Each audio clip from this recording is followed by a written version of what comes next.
Chapter 91 ini adalah dunia yang kecil. Ye Fan berlari dengan cepat, melintasi pegunungan dan punggung bukit. Dia sekuat kera dan secepat citah. Gunung-gunung dengan cepat berlalu. Namun, dia tidak bisa sepenuhnya melepaskan diri dari orang-orang di belakangnya. Beberapa tokoh masih mengikutinya dengan ketat.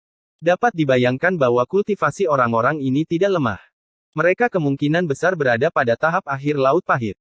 Tiba-tiba, ekspresi Ye Fan membeku. Di depannya ada sebuah ngarai besar.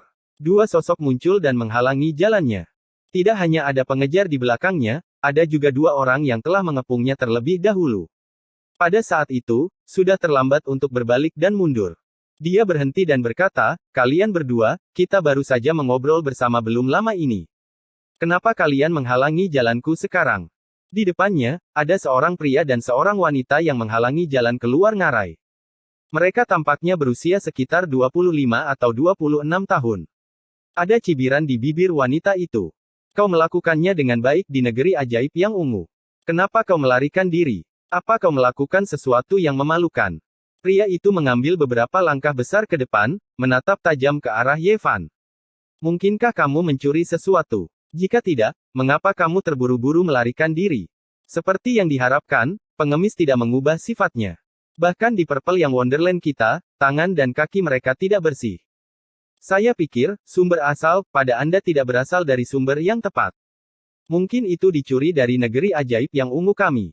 Jika tidak, bagaimana mungkin seorang pengemis kecil sepertimu bisa memiliki benda yang begitu berharga?" Wanita itu mendekat. Dan dalam proses ini, Ye Fan juga terus bergerak maju. Dia tampak sangat alami dan tidak terlihat seperti ingin terburu-buru. Tubuhnya tenang, tapi dia mencibir di dalam hatinya. Kedua orang ini jelas ingin merebut sumber asalnya, tetapi mereka masih ingin menjebaknya dengan tuduhan yang tidak berdasar. "Bagaimana Anda bisa mengejek saya seperti ini? Sumber asal, ini jelas-jelas merupakan pusaka keluargaku. Kamu tidak bisa mencemari namaku seperti ini." Saat dia berbicara, Ye Fan sudah mendekati keduanya. Dan pada saat itu, orang-orang di belakang melihat keduanya mendekat dan berteriak, "Hati-hati!" Namun semuanya sudah terlambat. Ye Fan bergerak dengan tegas. Dia melompat, dan gerakannya sangat cepat. Tangannya melesat secepat kilat, menghantam kepala mereka. Mereka berdua langsung pingsan. Kedua orang kultivator itu tidak pernah membayangkan bahwa seorang pengemis berusia 11 atau 12 tahun akan memiliki kemampuan yang begitu menakutkan. Mereka sama sekali tidak siap dan dalam sekejap mata, mereka jatuh ke tanah dan tidak sadarkan diri. Ye Fan tidak menggunakan buku emas, terutama karena ada dua orang yang menghalangi jalannya, dan dia tidak yakin bisa membunuh mereka dalam sekejap. Pada saat ini, Ye Fan mencabut pedang kecil dari tubuh wanita itu dan hendak menebas mereka berdua ketika sebuah teriakan datang dari belakangnya. Ye Fan tidak menebas.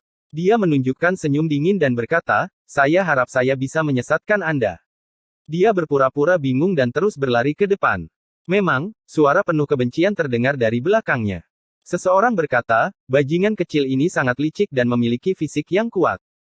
Kakak senior yang pasti dibunuh olehnya di hutan batu seperti ini. Untungnya, kami mengikutinya dengan cermat. Jika tidak, kakak senior Wang dan adik junior Zhang pasti akan mengalami kesialan." Ye Fan bergumam dalam hati, "Tidak apa-apa jika kamu tidak bisa mengejar. Jika kamu benar-benar terus menggangguku, aku akan memberimu kejutan yang menyenangkan." Dia tidak memiliki kekuatan yang cukup.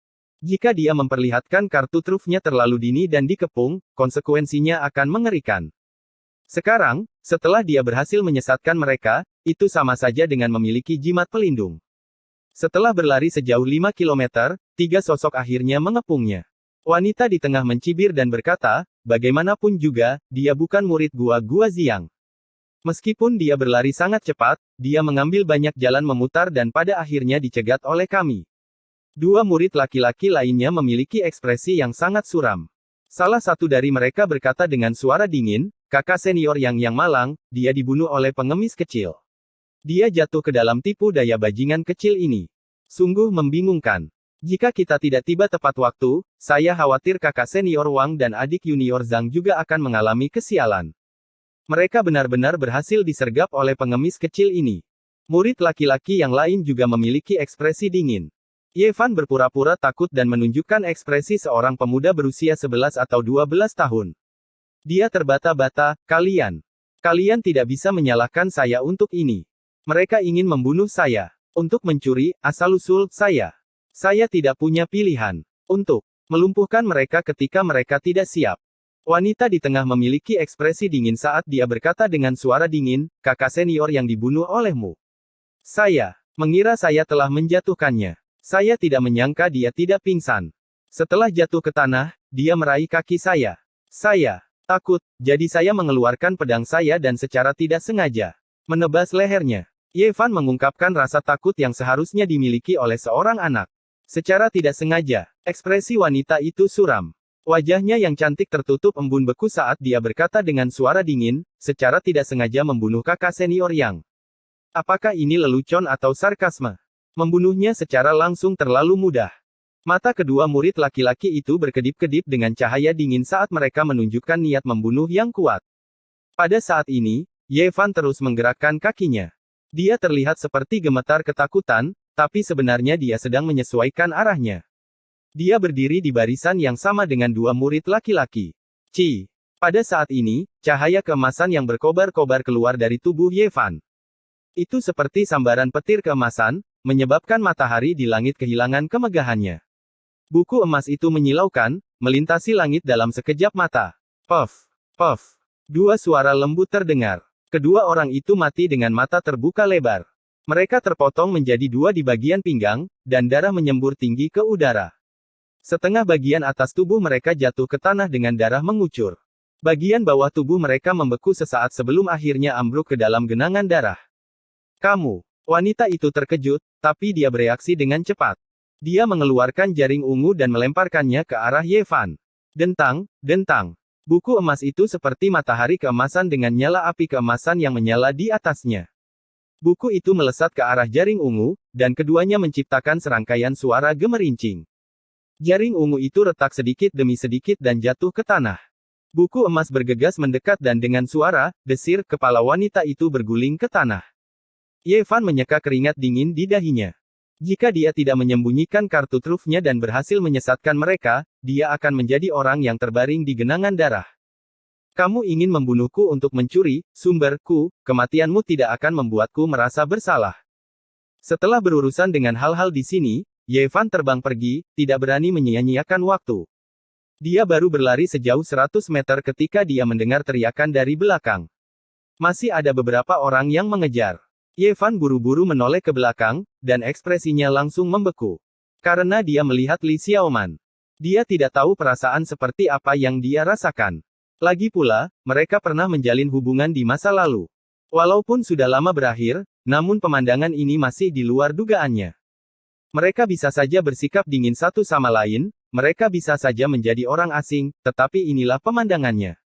Apakah mereka mengejar saya atau mengikuti kakak-kakak seniornya untuk menghentikan saya? Saya harap yang terakhir. Ye Fan berlari di antara punggung gunung seolah-olah dia berlari di tanah datar. Dia sangat cepat. Tiba-tiba, serangkaian lonceng-lonceng datang dari belakang, bergema di pegunungan. Ini dari surga Gua Ziang. Ketika Ye Fan menoleh ke belakang, dia menyadari bahwa beberapa sosok itu berhenti setelah mendengar lonceng berbunyi dan dengan cepat berlari kembali. Lonceng-lonceng bisa terdengar hingga puluhan mil. Mereka mundur setelah mendengar bunyi lonceng. Mungkinkah surga Gua Ziang memanggil semua murid untuk kembali ke gunung? Pikiran Ye Fan berubah dengan sangat cepat. Dalam sekejap, dia memikirkan sebuah kemungkinan. Sesuatu yang tidak biasa pasti telah terjadi di surga Gua Ziang. Kemungkinan yang paling mungkin adalah bahwa mereka mengetahui identitas ksatria keluarga Jiang. Tidak bagus. Dia terbang jauh. Ketika ia melewati sebuah sungai, ia mengeluarkan origin dan melemparkannya ke dasar sungai. Ahli kedua dari Gua Surga Ziang dapat merasakan aura dari origin. Para ahli lainnya pasti bisa merasakannya juga. Saya tidak bisa membawanya. Aku akan kembali untuk mengambilnya di masa depan. Ye Fan takut para ahli dari Gua Ziang juga akan mengejarnya dan membantu ksatria keluarga Jiang. Jika itu terjadi, itu akan sangat merepotkan. Saya tidak bisa lari dari pegunungan. Saya harus berpikir ke arah sebaliknya dan membuat mereka lengah. Ye Fan dengan cepat berlari kembali dan tiba di depan air terjun yang besar. Dia bergegas masuk dan menempel di dinding batu, membiarkan air terus menghantam tubuhnya. Meskipun tingkat kultivasinya saat ini tidak terlalu tinggi, dia masih bisa menahan napas untuk waktu yang lama. Ketika dia benar-benar tidak bisa bertahan lebih lama lagi, dia bisa menjulurkan kepalanya untuk menghirup udara segar. Begitu saja, Ye Fan bersembunyi selama 3 hari penuh.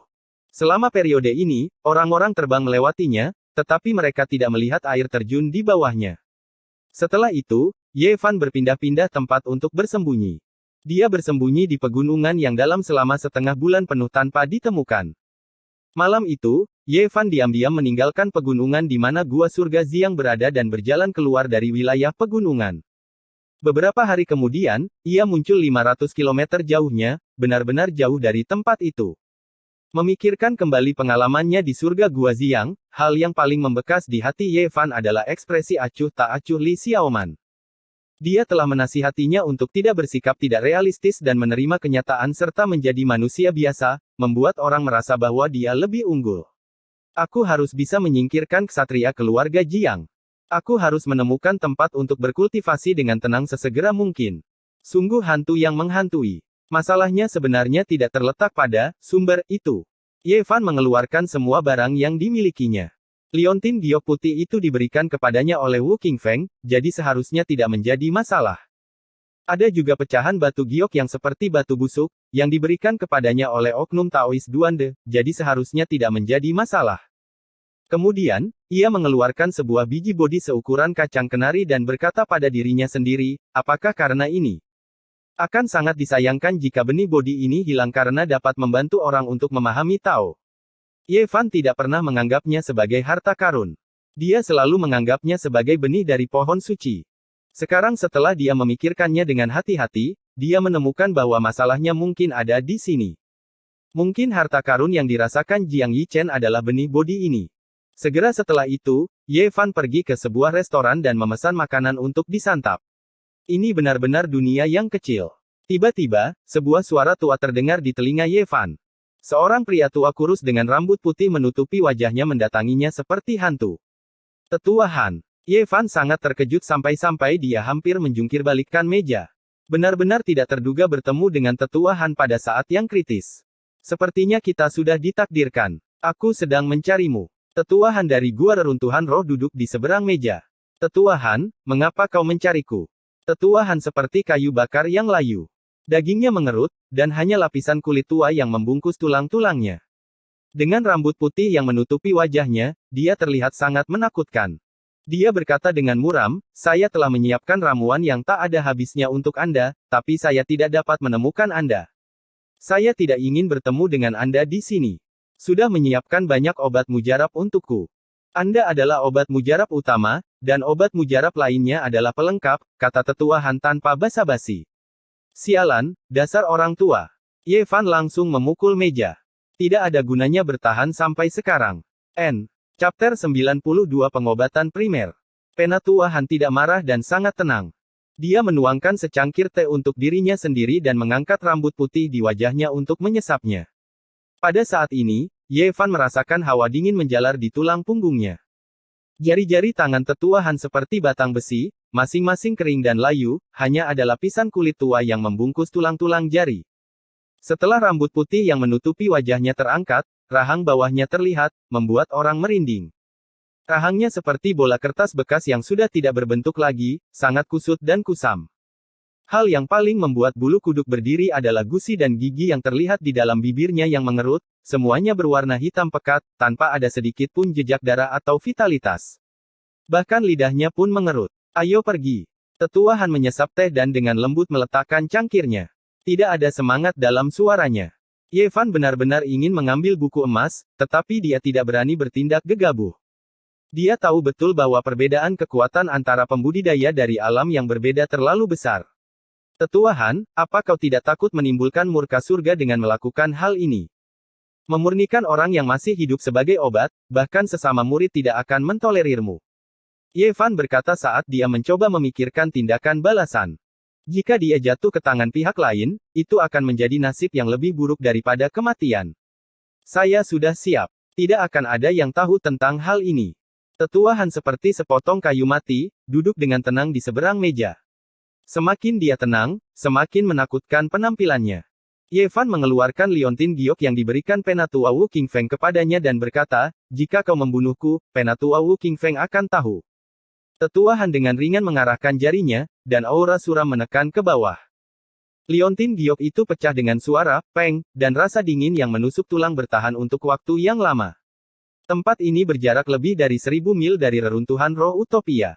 Wu Qingfeng tidak akan merasakan apapun bahkan jika aku menghancurkan liontin giok itu. Tetua Han berkata dengan acuh tak acuh. Pada titik ini, dia tersenyum sinis dan berkata, ngomong-ngomong, kamu cukup waspada. Hari itu di reruntuhan, aku menepukmu pelan dan diam-diam meninggalkan bekas. Awalnya, saya ingin kembali dan menangkap Anda. Siapa sangka Anda selangkah lebih maju dari saya dan lolos dari jangkauan penginderaan saya. Aku baru menemukanmu hari ini. Dasar tua bangka. Kita harus segera berangkat. Tetua Han berdiri. Orang-orang di dalam gedung memberi jalan untuknya seolah-olah mereka sedang menghindari hantu. Mengapa Anda perlu melakukan hal-hal yang tidak berguna ini? Tetua Han mengulurkan tangannya yang sudah layu dan menariknya ke belakang. Kemudian, dia menggunakan kekuatan besar untuk menariknya menuruni tangga. Alam yang berbeda seperti jurang yang tidak bisa dilewati sama sekali. Hati Ye Fan langsung tenggelam. Pihak lain telah memenjarakannya, dan dia tidak bisa menggunakan kekuatan apapun.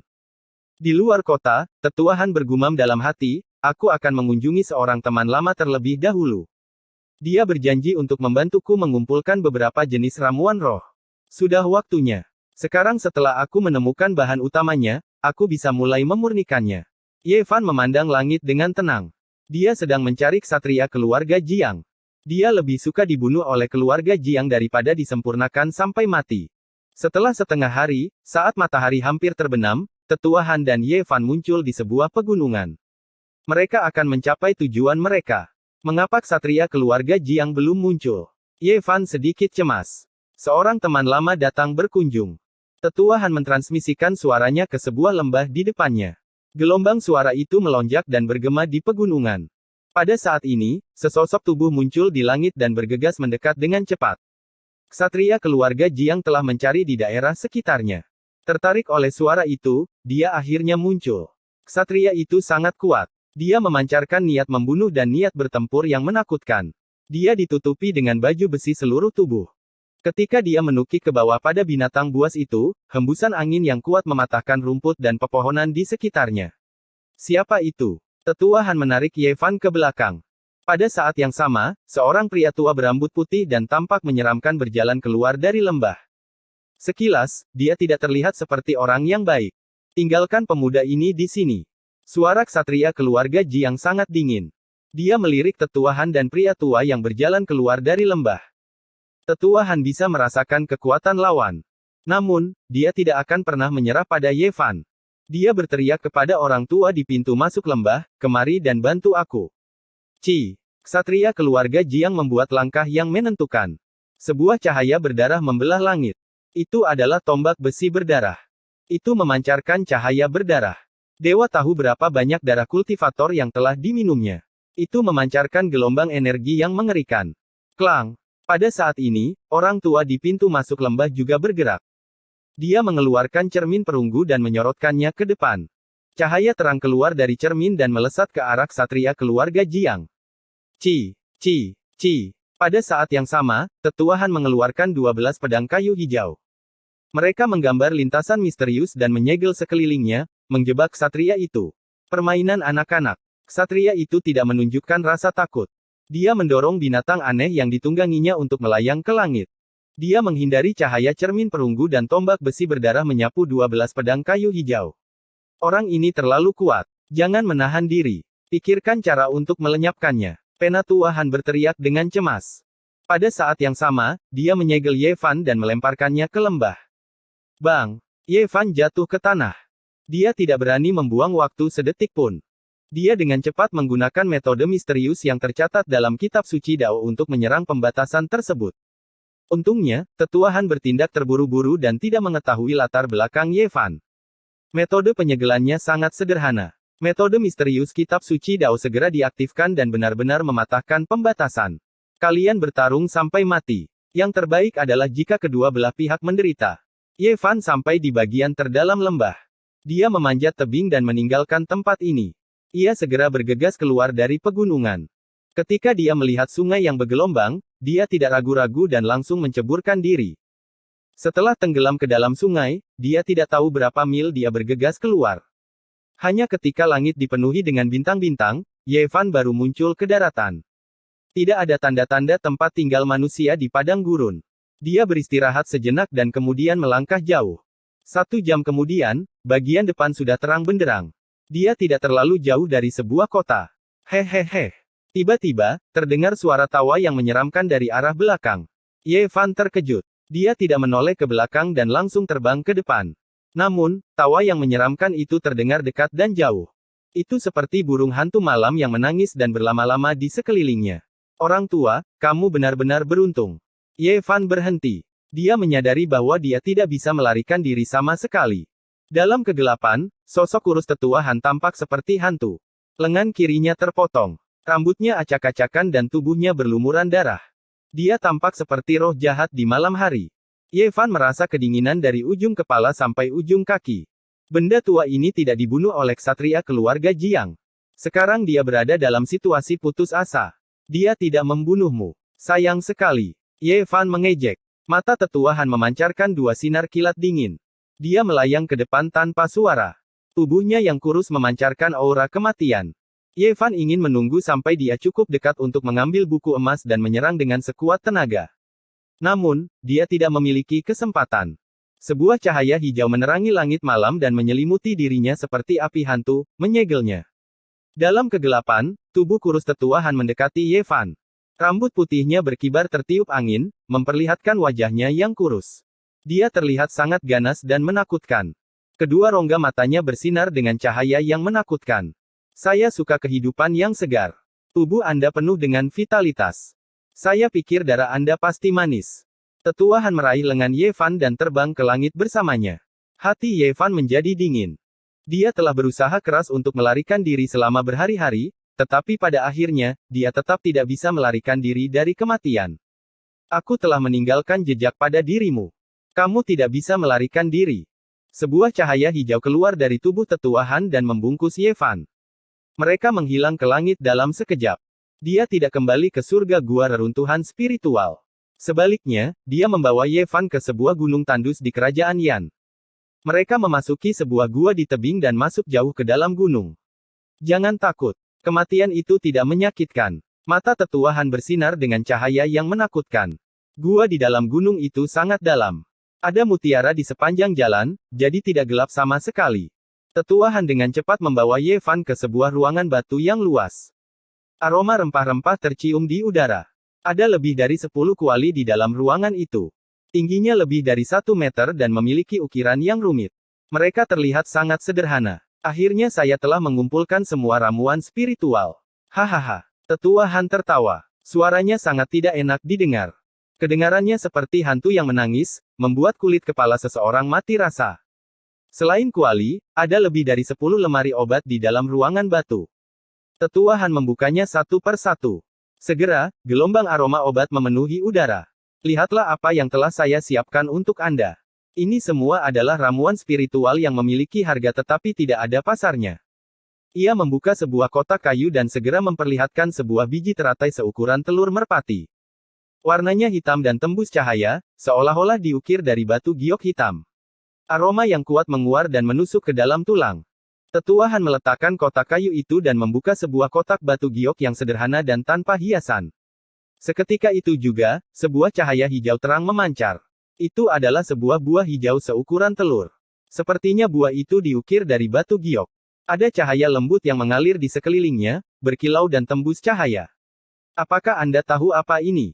Ini adalah buah dari teratai salju giok hijau yang legendaris. Tumbuh di gunung bersalju yang tingginya puluhan ribu meter. Ia tidak melihat matahari selama ribuan tahun dan dikelilingi oleh monster yang kuat. Butuh waktu 8 tahun untuk mendapatkannya. Semua benda ini mengandung esensi kehidupan yang sangat kuat. Jika Ye Fan mengkonsumsinya, dia pasti bisa memperluas laut pahit. Tetuahan terus berjalan ke depan dan mengambil sebuah kotak kayu lainnya. Setelah membukanya, cahaya merah redup segera melesat keluar. Itu adalah rumput aneh berdaun 9 yang tampak seperti diukir dari batu giok merah. Rumput itu berkilau dan memiliki aroma herbal yang khas. Apakah Anda tahu apa ini? Ramuan Phoenix berdaun 9 yang legendaris. Tetua Han sangat bersemangat dan berkata, menurut legenda, hanya tanah yang telah ternoda oleh darah burung Phoenix yang dapat menumbuhkan ramuan suci semacam ini.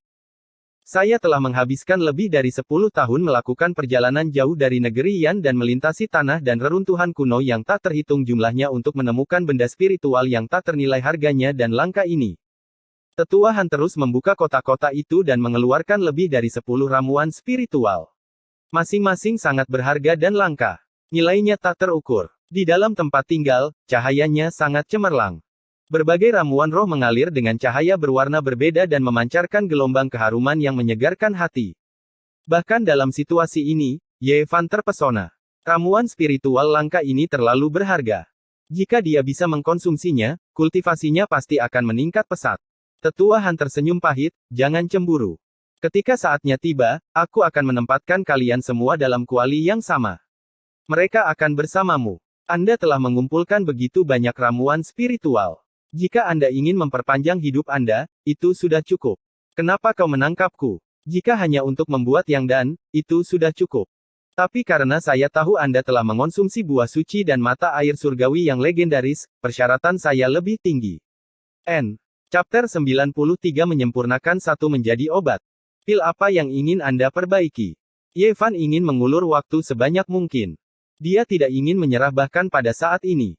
Tentu saja ini adalah pil abadi yang dapat membantu saya menyeberangi lautan penderitaan, menyeberangi jembatan ilahi, dan mencapai pantai seberang.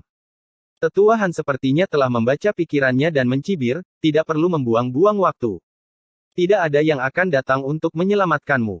Tenang saja dan bersiaplah untuk dimurnikan sebagai bahan utama. Apakah Anda tidak takut ksatria itu akan muncul lagi? Ye Fan tidak panik atau merasa takut, malah sangat tenang saat dia berkata, mungkin Anda masih belum tahu identitas orang itu. Ekspresi Penatua Han tidak berubah saat dia bertanya, identitas apa yang dia miliki. Dia berasal dari klan para leluhur, klan Jiang. Ye Fan menghela nafas dan melanjutkan, kau telah menyebabkan bencana besar bagi Spirit Ruin Wonderland. Mungkin kau masih belum tahu identitas asliku. Aku memiliki hubungan dengan klan Jiang, dan ksatria itu datang mencariku. Ye Fan mengatakannya seolah-olah ini adalah masalah yang serius dan terus berbicara. Ekspresi Penatua Han tidak berubah saat dia mendengarkan dengan tenang. Pada akhirnya, dia dengan dingin berkata, bagaimana mungkin kau bisa berteman dengan klan Jiang? Saya pernah menyelamatkan putri muda keluarga Jiang yang terdampar di luar dan membentuk ikatan yang kuat dengan mereka. Jika Anda tidak percaya, Anda bisa pergi ke negeri ajaib kabut dan melihat apakah saya berbohong. Belum lama ini, saya memasuki negeri ajaib kabut dengan klan Jiang. Ini, ekspresi Tetua Han segera berubah. Spirit Ruin Wonderland adalah salah satu dari 6 sekte besar di tanah Yan, jadi wajar jika mereka tahu tentang invasi klan Jiang.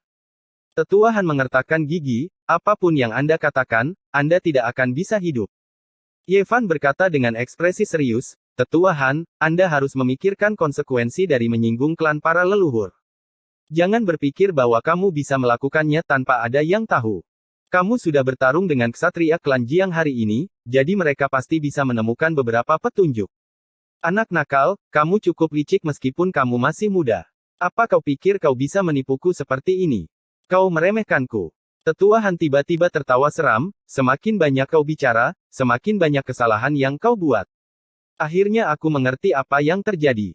Ksatria itu memang berasal dari keluarga Jiang. Belum lama ini, dia menerobos masuk ke dalam gua-gua yang ungu.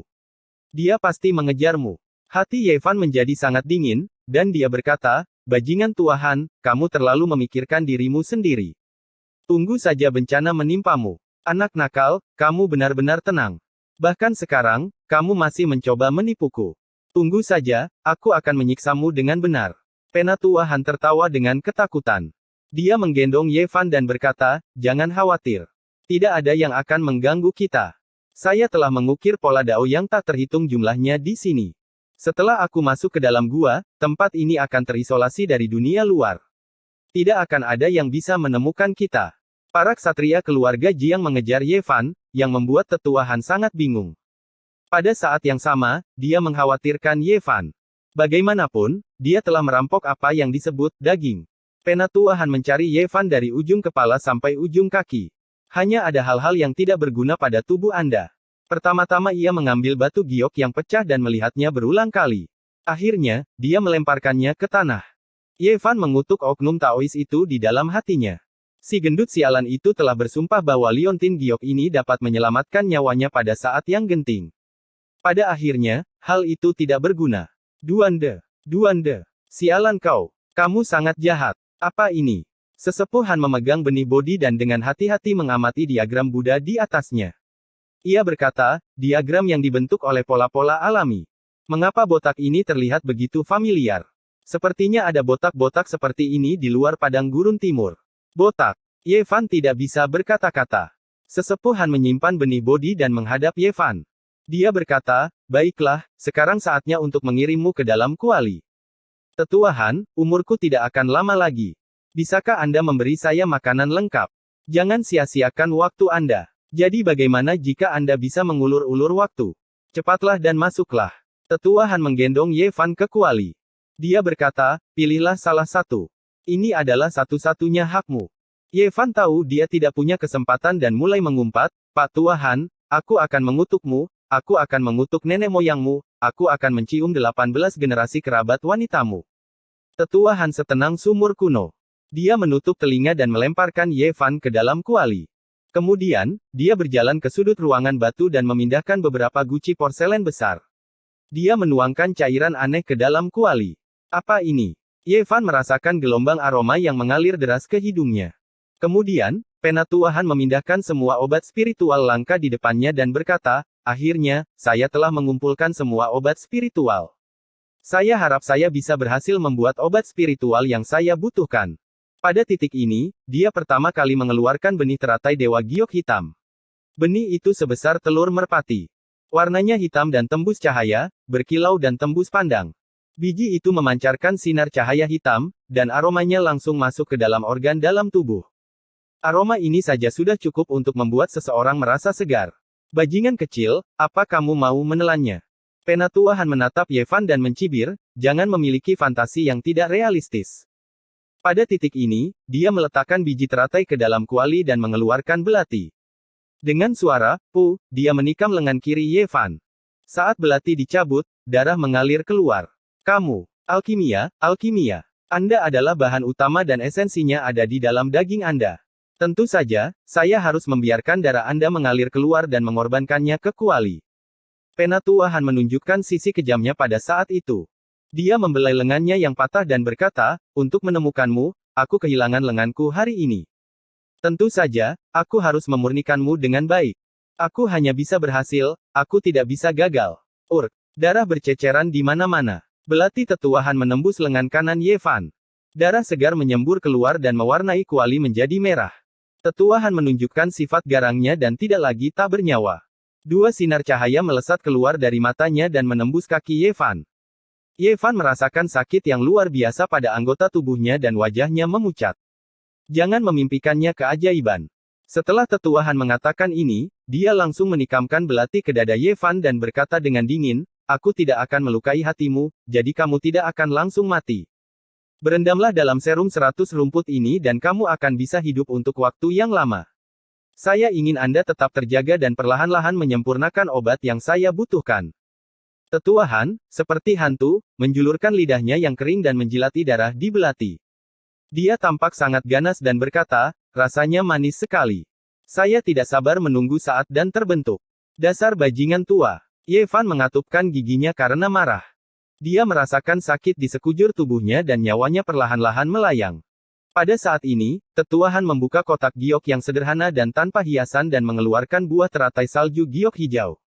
Dia meletakkannya ke dalam kuali obat, dan saripati hijau yang saleh membuat cairan di dalamnya bersinar cemerlang. Keberuntungan pantatku, aku menyapa semua wanita di keluargamu. Ye Fan mengumpat. Dia tidak menginginkan apapun selain menguliti Tetua Han hidup-hidup. Darahnya terus mengalir dan dia merasa nyawanya terkuras habis. Pada saat itu, Tetua Han mengambil rumput berdaun 9 yang terlihat seperti batu giok merah. Tangannya bersinar dengan cahaya merah. Legenda mengatakan bahwa hanya tanah murni yang telah tercemar dengan darah burung phoenix yang dapat menumbuhkan obat spiritual langka ini. Setelah memasukkan rumput phoenix Dewa 9 daun ke dalam kuali, dia tiba-tiba mengerutkan kening dan bergumam pada dirinya sendiri, tidak, terlalu berisiko untuk memasukkan semua ramuan roh ini. Jika gagal, maka itu akan seperti menimba air dengan keranjang bambu. Dia ragu-ragu dan berkata, mengapa saya tidak menyeduh bahan utama terlebih dahulu, dan jika berhasil, baru menambahkan ramuan arwah lainnya. Dia hanya memasukkan 3 jenis obat spiritual yang langka dan berhenti. Lemari obat itu bersinar terang dan harum. Obat-obatan spiritual dengan warna yang berbeda semuanya dikelilingi oleh cahaya merah. Tak satu pun dari mereka yang lebih lemah dari 3 obat spiritual yang baru saja dia masukkan ke dalam kuali.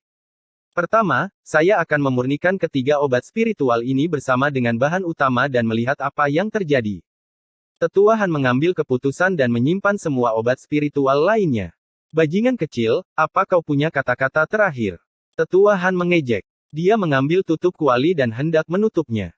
Ye Fan sangat lemah dan berkata, orang tua, bisakah kamu membenturkan kepalamu ke kuali ini dan mati? Bang! Tetua Han menutup kuali dan mulai menyaring obat. Api biasa tidak dapat membuat dan spiritual. Dia mengeluarkan iblis api dari bawah tanah. Cahaya putih susu berkedip-kedip dan melompat-lompat di bawah kuali. Alasan mengapa dia membuka gua rahasia di sini adalah karena adanya iblis api di bawah tanah. Itu adalah api terkuat yang bisa dia kendalikan pada levelnya. Bajingan kecil, untuk menemukanmu, aku kehilangan lengan kiriku. Aku akan memurnikanmu selama 7 hari 7 malam. Aku akan menyiksamu dan mengubahmu menjadi dan. Tetua Han membelai lengannya yang patah dan berkata dengan dingin. Chapter 94 orang dahulu tidak menipu. Api perak berkedip-kedip dan tanpa henti menyembur keluar dari tanah, memancarkan cahaya lembut. Ada fluktuasi energi roh, dan cahaya suci terus-menerus memasuki kuali obat. Seluruh ruangan batu dikelilingi oleh cahaya putih bersih, seperti kabut tipis. Tempat itu tampak berkabut, seperti gua abadi, penuh dengan energi roh yang pekat. Iblis api, semacam ini tidak biasa.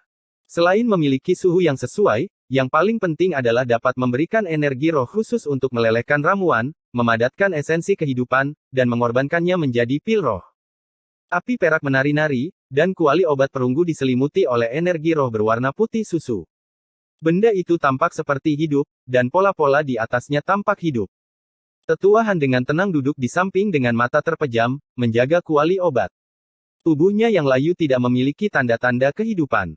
Pada saat ini, di dalam kuali obat yang tersegel, Ye Fan hanya merasakan satu hal, yaitu rasa sakit.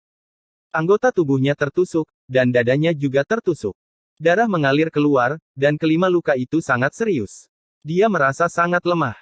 Namun, seperti yang dikatakan Penatua Han, nyawanya tidak berada dalam bahaya untuk waktu yang singkat. Tubuhnya dibasahi dengan cairan obat berwarna hijau tua, dan setelah luka-lukanya dibasahi, pendarahannya sudah berhenti. Pada saat ini, bagian dalam kuali menjadi semakin panas. Banyak gelembung muncul dalam cairan obat, dan suhunya terus meningkat. Cairan obat mencapai dagu Ye Fan. Dia ingin meronta, tapi tubuhnya disegel oleh Tetua Han, dan dia tidak bisa bergerak sama sekali. Cara mati seperti ini terlalu menyedihkan, saya benar-benar tidak ingin. Teguk, teguk. Ye Fan mulai meminum cairan obat itu dalam tegukan besar. Saat ini, dia hanya bisa menggerakkan mulutnya. Jika dia bisa menggerakkan tangannya, dia pasti akan mengambil rumput Phoenix 9 daun tidak jauh dari situ dan menelannya. Karena dia kehilangan terlalu banyak darah, kesadaran Ye Fan sedikit kabur. Dia menggigit bibirnya dan berkata, saya tidak bisa mati. Dia telah kehilangan banyak darah. Jika itu adalah orang lain, mereka pasti sudah lama meninggal. Meskipun luka-lukanya tidak lagi berdarah karena cairan obat, dia masih tidak bisa bertahan dan jatuh ke dalam kondisi setengah sadar. Saya tidak bisa kehilangan kesadaran sepenuhnya. Atau saya akan mati. Ye Fan merasa grogi. Dia setengah sadar dan setengah bingung, tapi dia berusaha sekuat tenaga untuk bertahan. Keluarga dan teman-temannya dari kampung halamannya semua muncul di benak Ye Fan. Banyak orang berteriak dan mengulurkan tangan kepadanya, mencoba menariknya. Dia terus berlari ke depan, tetapi dia tidak bisa mendekati orang-orang itu. Kemudian, orang-orang dan benda-benda di dunia ini muncul di benaknya satu per satu. Pang Bo, yang memiliki aura iblis yang kuat, berjuang dengan pahit. Ting-ting kecil, yang berada di keluarga Jiang dengan air mata berlinang. Penatua Han, yang memiliki senyum ganas dan dingin. Bahkan sosok Li Xiaoman pun melintas. Dari saling memandang di seberang lautan hingga melupakan satu sama lain, dan kemudian saling berhadapan dengan dingin. Pada akhirnya, dia mengatakan kepadanya bahwa makhluk abadi dan manusia adalah dua dunia yang berbeda, dan bahwa dia seharusnya tidak memiliki fantasi yang tidak realistis. Dia seharusnya menjadi orang yang normal. Saya tidak bisa mati. Saya ingin pulang. Masih banyak keluarga dan teman yang menunggu saya. Kesadaran Yevan kabur, dan dia mengeluarkan suara seperti orang tidur. Tetua Han, yang berada di samping kuali obat, membuka matanya dan berkata, perlahan-lahan nikmati rasa kematian. Pada saat ini, lebih banyak kekuatan spiritual yang keluar dari roh api di bawah kuali obat.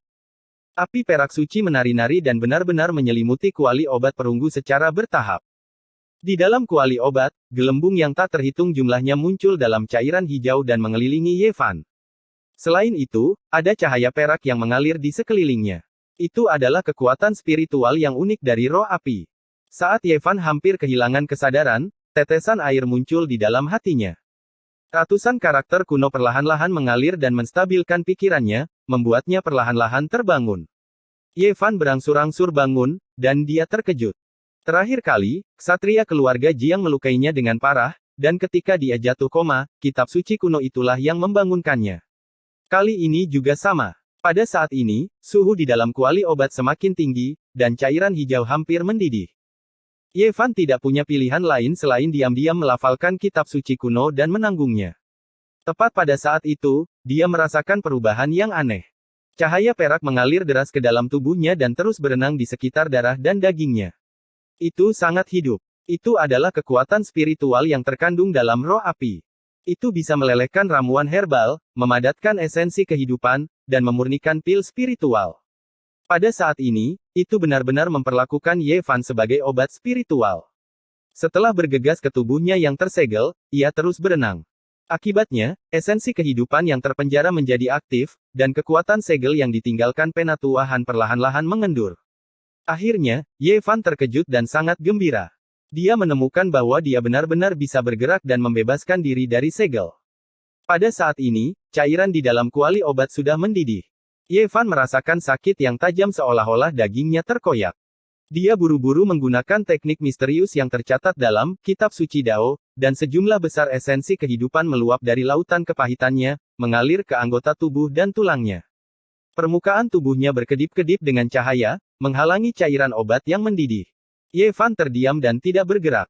Dia diam-diam duduk di sana dan terus-menerus menggunakan teknik misterius, Kitab Suci Dao, mengumpulkan sejumlah besar esensi kehidupan dari kuali obat untuk dia gunakan dan menyembuhkan tubuhnya yang terluka. 1 jam kemudian, Yevan membuka matanya, dan 2 petir dingin tiba-tiba muncul di kuali obat. Dia mengulurkan tangannya dan meraih biji teratai yang dihasilkan oleh teratai ilahi giok hitam. Biji teratai itu sangat besar dan berbentuk seperti telur merpati. Seluruh tubuhnya sebening kristal, seolah-olah diukir dari batu giok hitam. Biji teratai itu berkilauan dengan kecemerlangan, dan cahaya berkabut mengalir keluar, menyinari telapak tangan Yevan. Ramuan roh langka semacam ini tidak bisa dilebur dalam waktu singkat.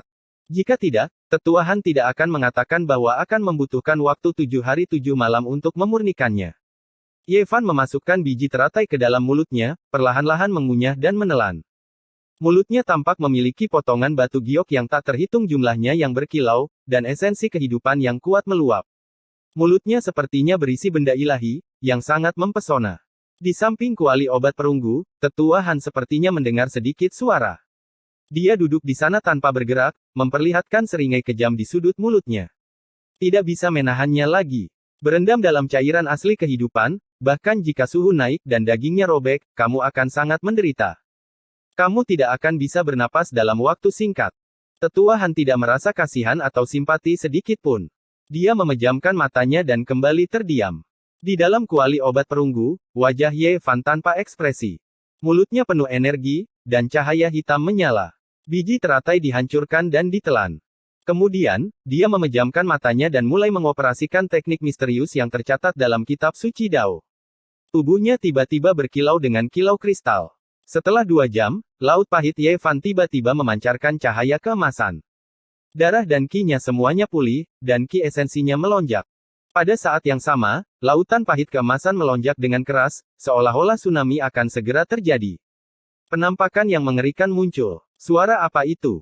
Mengapa suaranya terdengar seperti ombak yang bergelombang? Penatua Han membuka matanya dan memperlihatkan ekspresi yang aneh.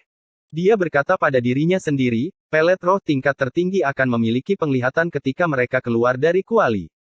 Mungkinkah pelet saya tidak hanya akan berhasil, tetapi juga akan menjadi pelet kelas tertinggi? Ye Fan mengatupkan giginya. Dia sangat ingin Tetua Han membuka tutup kuali, tapi setelah mendengar kata-kata seperti itu, dia hanya bisa menarik sebagian kekuatannya. Suara samar ombak keluar dari kuali perunggu. Itu benar-benar suara ombak. Tetua Han mengungkapkan sedikit kegembiraan, ketika seseorang sebelum saya memurnikan pelet, penglihatan seperti ini pernah muncul sebelumnya. Legenda mengatakan bahwa ketika suaranya paling keras, itu akan memekakkan telinga. Seolah-olah Anda sedang menghadapi lautan yang bergelombang. Mungkinkah saya akan membuat pelet tertinggi? Sialan kau. Ye Fan ingin mengumpat dengan keras. Tetua Han tidak berniat membuka tutup kuali, jadi dia tidak bisa menggunakan serangan pamungkasnya. Bergemuruh. Pada saat ini, Ye Fan membuat suaranya semakin keras. Gelombang ombak bergelombang, dan tubuhnya bersinar dengan cahaya keemasan.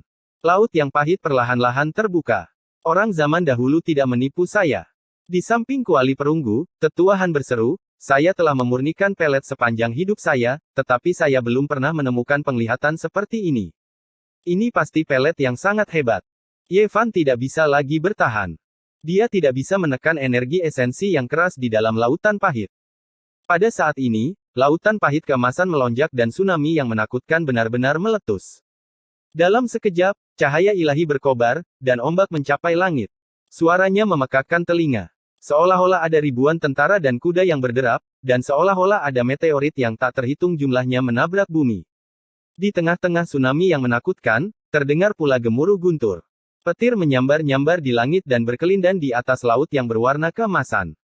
Pada saat ini, Ye Fan sangat gugup. Buku emas itu melintas, siap untuk dilepaskan kapan saja untuk membunuh musuh. Namun, Penatua Han sudah sangat senang bukan kepalang. Dia berkata, orang-orang dahulu tidak menipu saya. Legenda itu benar adanya. Dia berdiri dan mondar-mandir di sekitar kuali obat perunggu, nyaris menari-nari kegirangan. Terdengar suara tsunami dan guntur. Ini persis sama dengan apa yang tercatat dalam kitab-kitab kuno. Ye Fan tidak tahu apakah dia harus marah atau tertawa. Dia dengan hati-hati bersiap untuk membunuh dalam satu pukulan, tetapi Tetua Han menolak untuk membuka tutup kuali dan bahkan menemukan alasan yang meyakinkan. Sialan kau. Ye Fan mengumpat di bawah napasnya. Dia menjadi tenang dan mulai berkonsentrasi untuk membuka lautan pahit emas. Orang zaman dahulu tidak menipu saya. Tetua Han sangat bersemangat sehingga dia terus menari. Chapter 95 Pemandangan yang indah dan megah. Tetua Han tidak pernah sebahagia hari ini. Kerutan di wajahnya yang sudah tua telah mencair. Dia sangat gembira sampai-sampai menari dan tertawa. Pada saat ini, Ye Fan seperti sumur kuno tanpa riak. Dia fokus untuk membuka lautan kepahitan dan menenangkan hatinya untuk berkultivasi. Suara ombak tidak berhenti, tsunami mengguncang langit, dan bahkan ada kilat dan guntur. Suara keras bergema di dalam ruangan batu. Hati Penatua Han dipenuhi dengan keinginan. Dia berharap 7 hari itu akan berlalu dengan cepat. Kuali obat perunggu diselimuti oleh api perak, yang terus-menerus menyerap energi spiritual. Cahaya suci meluap ke segala arah, dan seluruh ruangan batu menjadi kabur.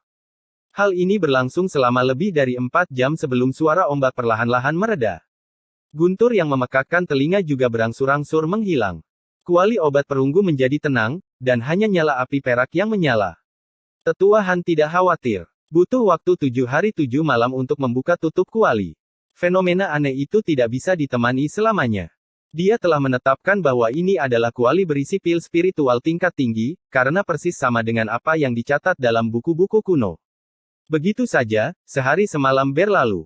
Kuali obat masih sangat tenang. Hanya roh api yang melompat-lompat, dan cahaya putih susu yang berkedip-kedip terus-menerus. Di dalam kuali obat perunggu, Ye Fan jatuh ke dalam keadaan halus. Baru sekarang dia berangsur-angsur bangun. Lautan kepahitan emas terbuka lagi, dan itu jauh lebih besar. Itu sebesar buah leci yang belum dikupas. Warnanya keemasan, seperti bintang terang di alam semesta yang telah dipetik dan dipasang di tubuhnya. Tiba-tiba ada 27 tanda ilahi. Mereka seperti rantai-rantai ilahi, dan juga seperti kilat, terbentang di langit lautan teduh. Dan perubahan yang paling aneh adalah bahwa sebenarnya ada riak di lautan kepahitan. Gelembung-gelembung terus-menerus menyembur keluar dari pusatnya, dan setelah pecah, gelembung-gelembung tersebut membentuk kabut berkabut yang menyelimuti lautan kegetiran yang berwarna keemasan. Ye Fan membuka matanya dan dengan jelas merasakan perubahan di lautan kepahitan. Ada kekuatan hidup yang kuat muncul di tubuhnya. Matanya memancarkan dua berkas cahaya ilahi. Dia tidak puas dengan ini, dan dia mengulurkan tangan untuk mengambil buah teratai salju giok hijau.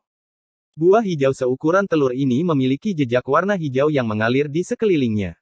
Rasanya memabukkan. Sepertinya dipoles dari sumsum roh giok hijau. Mengalir dengan cahaya yang lembut, jernih, dan bersinar dengan kemegahan hijau. Setelah buah itu masuk ke tangannya, Ye Fan merasakan dingin yang menusuk tulang. Cairan obat yang mendidih tidak melelehkan buah teratai salju giok hijau. Dia dengan hati-hati mencicipinya, seperti menggigit apel. Tentu saja, kali ini ia sangat berhati-hati dan tidak mengeluarkan satu pun suara. Semuanya dilakukan dalam keheningan. Bagaimanapun, 1 hari dan 1 malam telah berlalu. Menurut akal sehat, dia seharusnya sudah matang sekarang. Buah hijau seperti giok itu terasa manis dan menyegarkan, tapi rasanya sedingin es. Itu membuat tubuh Ye Fan menggigil tak terkendali. Kekuatan hidup yang kuat dengan cepat menyebar ke anggota tubuh dan meridiannya. Akhirnya, berkas cahaya hijau menyelimuti Ye Fan. Kulitnya berwarna hijau seperti batu giok, bersinar dengan kilau yang aneh. Suhu di dalam kuali obat terus menurun, dan cairan obat tidak lagi mendidih. 1 jam kemudian, suara tsunami kembali terdengar dari kuali obat perunggu. Kali ini, momentumnya lebih besar. Diiringi guntur dan kilat, kuali besar itu bergetar dengan lembut. Seluruh ruangan batu bergemuruh, membuat tetuahan merasa seperti menghadapi lautan kemarahan yang luas dan tak terbatas. Emosinya bergejolak saat dia bergumam dalam hati, fenomena aneh lainnya, harta karun dan akan terbentuk. Penatuahan tampak lebih muda 10 tahun. Dia tertawa terbahak-bahak, dan hatinya penuh dengan harapan. Dia tidak sabar menunggu 7 hari segera berlalu. Ada puluhan ribu gelombang yang memekakkan telinga. Kilat menyambar-nyambar di langit, dan guntur mengguncang kubah surga, menyebabkan ruangan batu itu terus bergetar. Hari di mana dan terbentuk akan menjadi hari di mana aku menerobos. Penatuahan sangat bersemangat dan dipenuhi dengan rasa pencapaian. Dia merasa bahwa dengan dan yang begitu hebat di tangan, menerobos kemacetan dan naik beberapa langkah tidak akan menjadi masalah. Di dalam kuali obat perunggu, suara-suara keras mengguncang langit dan fenomena aneh muncul. Namun, hanya suara-suara yang terdengar dari luar. Tetuahan tidak bisa tenang dan terus berjalan mengelilingi kuali. Kali ini, tsunami dan guntur berlangsung selama 6 jam sebelum berangsur-angsur mereda. Ruang batu perlahan-lahan kembali ke kondisi yang damai. Setelah kuali obat disegel, kuali itu tidak bisa dibuka lagi. Aku hanya bisa menunggu selama 7 hari. Satu-satunya penyesalan tetuahan adalah bahwa dia terlalu berhati-hati dan tidak memasukkan semua obat spiritual langka lainnya ke dalamnya. Jika tidak, fenomena yang lebih aneh akan muncul, dan pelangi keberuntungan, yang disebutkan dalam buku-buku kuno mungkin akan menjadi kenyataan. Meski begitu, penatuahan tetap percaya diri. Dia percaya bahwa dia telah menggenggam keberuntungan besar ini dengan kuat dan tidak ada yang bisa mengubahnya. Lautan kepahitan emas Ye Fan berubah lagi. Itu meluas dengan seluruh lingkaran. Di bagian tengah, riaknya bahkan lebih dahsyat. Gelembung-gelembung itu seperti mata air yang terus mengalir. Setelah pecah, gelembung-gelembung itu membentuk kabut berkabut yang menyelimuti daerah itu. Hal ini membuat lautan kepahitan menjadi sangat misterius. Pada saat ini, Ye Fan sudah seperti penatuahan. Hatinya dipenuhi dengan rasa pencapaian. Perasaan mereka saat ini persis sama. Dia tidak bisa puas dengan hal ini. Dia mengulurkan tangannya dan meraih rumput Phoenix ilahi.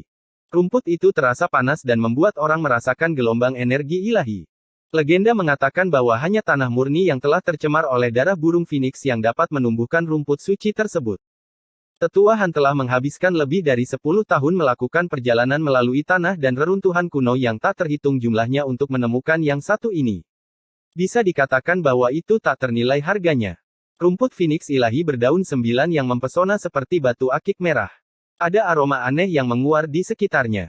Rasanya menyegarkan dan memabukkan. Ye Fan memasukkannya ke dalam mulutnya. Setelah mengunyah beberapa kali, rumput suci berubah menjadi cahaya merah yang menyilaukan dan masuk ke dalam tubuhnya. Segera, tubuhnya diselimuti lingkaran cahaya merah misterius seolah-olah ada api merah yang menyala. Jika itu adalah tubuh orang normal, mereka pasti sudah berubah menjadi abu sekarang.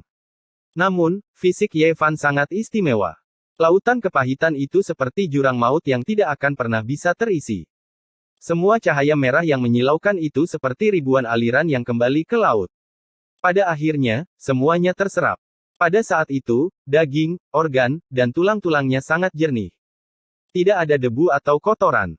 Rasanya seperti sebuah karya seni yang indah. Kulitnya juga bersinar dengan kilau kristal. Kekuatan kehidupan perlahan-lahan beredar. Ketika tsunami dan guntur terjadi, Penatua Han berdiri lagi karena terkejut. Dia berjalan mengelilingi kuali perunggu dan berkata, "Saya benar-benar diberkati oleh langit." Ketika Ye Fan terbangun lagi, dia menemukan bahwa lautan kepahitan keemasan telah tumbuh, tetapi tidak terlalu meluas. Karena, semakin jauh seseorang berkultivasi, semakin sulit. Efek dari ketiga jenis obat roh itu serupa, jadi yang pertama adalah yang terbesar. Setelah 3 obat roh yang langka dimurnikan, lautan kepahitan Ye Fan mengalami perubahan yang mencengangkan. Di bagian paling tengah, ada kabut warna-warni yang naik, dan ada banyak sekali tanda ilahi. Seolah-olah ada gunung berapi yang bangkit kembali di bawah lautan kepahitan. Gelembung-gelembung menyembur keluar, dan secara terus-menerus terdapat sinar cahaya yang memancar dari laut. Ye Fan memahami hal ini, dan tidak merasa bingung. Para pembudidaya di panggung laut pahit harus melalui beberapa proses. Saat lautan kepahitan terus meluas dan basis kultivasi semakin dalam, akan ada gelembung-gelembung yang menyembur keluar, dan ketika mereka meledak, mereka akan membentuk awan.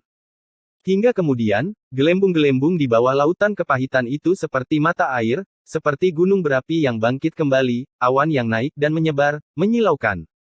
Suatu hari, ketika gunung berapi di bawah lautan kepahitan benar-benar dihidupkan kembali, awan yang menyilaukan akan berangsur-angsur berubah menjadi cairan, dan pada saat itu, seseorang dapat mencoba menerobos masuk ke tahap mata air kehidupan. Jika berhasil, akan ada mata air ilahi yang memancar keluar dari kawah.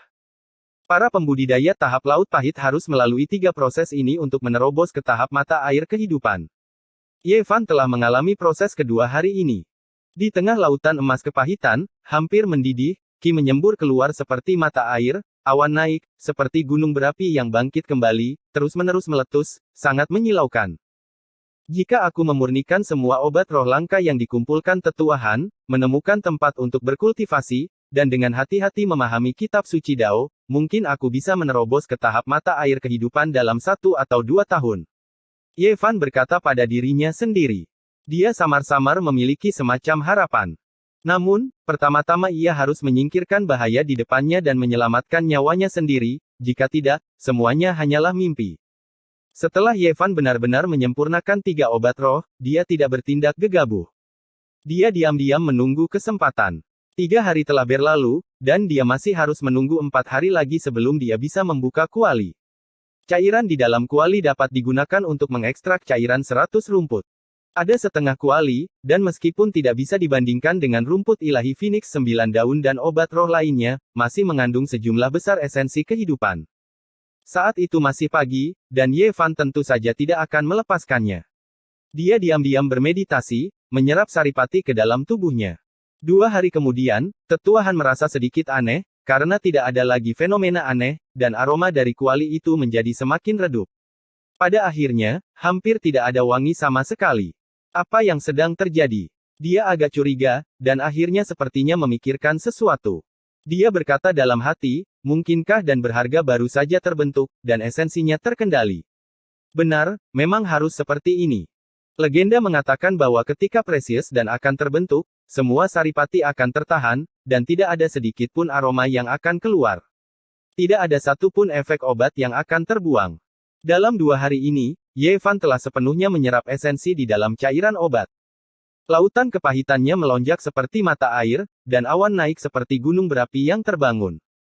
Dapat dikatakan bahwa dia dikelilingi oleh cahaya warna-warni, energi spiritual yang pekat, dan kabut warna-warni yang berkabut.